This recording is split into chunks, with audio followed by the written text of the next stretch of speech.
अस्सलाम वालेकुम यूज़ हम आज आपको खांसी के लिए खुशक खांसी, बलगम वाली खांसी, चाहे छोटे बच्चों के लिए, चाहे बड़े इस्तेमाल करें, बुज़ुर्ग इस्तेमाल करें, मौसम जैसे जैसे बदल रहा है, खांसी बुखार के अमराज भी ज़्यादा हो रहे हैं। इसलिए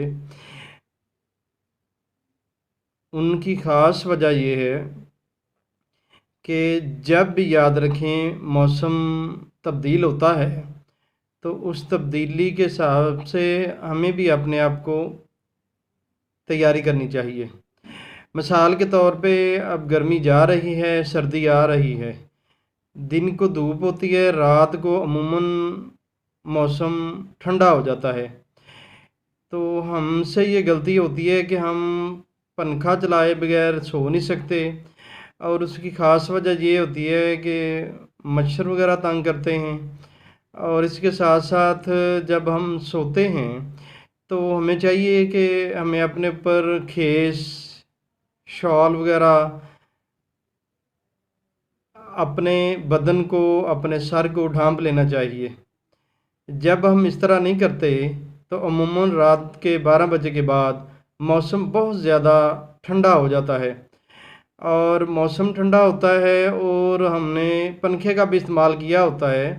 तो जब ये सर को बहुत ज़्यादा ठंडी हवा मिलती है तो फिर हमें खांसी, नज़ला, फ्लू और बुखार जैसी जो बीमारियां हैं वो हमें घेरे में लेती हैं। यानी कि बहुत ज़्यादा सर को ठंडी हवा लगना। तो इस चीज़ों से अगर हम एहतियात करें तो मैं यकीन से आपको कह सकता हूँ कि हमें खांसी, नज़ला, बुखार की जो बीमारियां हैं ना, वो नहीं हमें अपनी लपेट में लेंगी। सिर्फ थोड़ी सी एहतियात की ज़रूरत होती है। तो एहतियात बहुत बड़ा इलाज है, हमें इन चीज़ों की तरफ तवज्जो देनी चाहिए। अब आते हैं हम इलाज की तरफ। जिनको खुशक खांसी है या बलगम वाली खांसी है, बच्चे हैं, और खांसी इतनी है कि ख़ास कर बुज़ुर्ग और बच्चे जो हैं वो बेचारे रात को इतना खांसते हैं कि नींद भी नहीं सही ले पाते, इतनी खांसी की शिद्दत होती है। तो उनके लिए हम आपको बड़ा ही आसान सा, बड़ा प्यारा सा नुस्खा देंगे जो खाने में भी बड़ा मज़ेदार होगा और बनाने में भी थोड़ी सी आपको दिक्कत होगी उस पर, लेकिन इंशाल्लाह बड़ा बेहतरीन, और इंशाल्लाह पहली खुराक से ही खांसी में बहुत अफाका होगा। आपने लेनी है मलट्ठी। मलट्ठी आप साबुत लेंगे, पंसार से पीसी हुई नहीं लेनी है। अमूमन पंसार के पास पीसी होती है जो कि सही नहीं होती। आप साबुत मलट्ठी लेंगे। मलट्ठी जो आपने लेनी है उसकी जब आप एक टुकड़ा उसका पकड़ेंगे तो दोनों साइड पे आपने देखना है कि वो पीला होना चाहिए, पीला। और उसके बाद आपने लेनी है सौंफ, ये भी आपने लेनी है 1 तोला। लौंग आपने इसमें डालनी है सिर्फ 5 दाने, देसी लौंग। एक होता है फार्मी, आपने छोटे छोटे जो लौंग होते हैं वो 5 दाने इसमें सिर्फ डालने हैं। मिश्री आपने लेनी है 2 तोले। आप इसको अच्छी तरह बारीक कर लें, मैदे की तरह बारीक हो जाएंगे। इनको मैदे छलनी में छान के आप रख लें। ये आपका खांसी का बेहतरीन नायाब नुस्खा तैयार है। और जब भी ज़रूरत पड़े, खांसी बहुत ज़्यादा हो, गोते वाली खांसी हो, खुशक खांसी है, बलगम वाली है, या काली खांसी जिसे कहा जाता है, अमूमन जो बिगड़ जाती है, तो वक्तन फ़ौक्तन आप एक एक चुटकी मुंह में रख दे, चूसते रहें इंशाल्लाह। तो यूँ आपको इससे बड़ा फाका होगा, बहुत ही फ़ायदा होगा।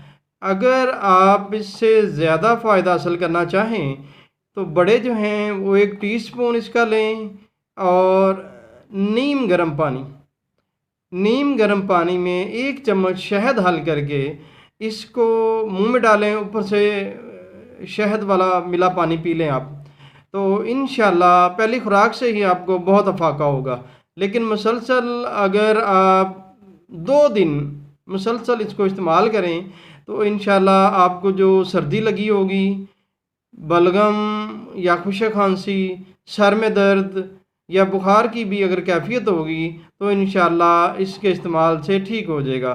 یہ بڑا ہی بہترین نسخہ آپ کو بتا رہے ہیں، بچے، بوڑھے، نوجوان، مرد، عورتیں سبھی اس کو استعمال کر سکتے ہیں۔ یہ بڑا ہی بہترین اور بغیر کسی سائیڈ افیکٹ کے اس کا کوئی بھی نقصان نہیں ہے۔ یہ بڑی ہی بہترین جڑی بوٹیاں ہیں، ان سے آپ فائدہ اٹھائیں، انشاءاللہ اللہ پاک آپ کو صحت والی زندگی دے دے گا۔ یہ تھی ہماری آج کی ویڈیوز، اپنی دعاؤں میں یاد رکھیے، اپنا خیال رکھیے گا۔ اللہ حافظ۔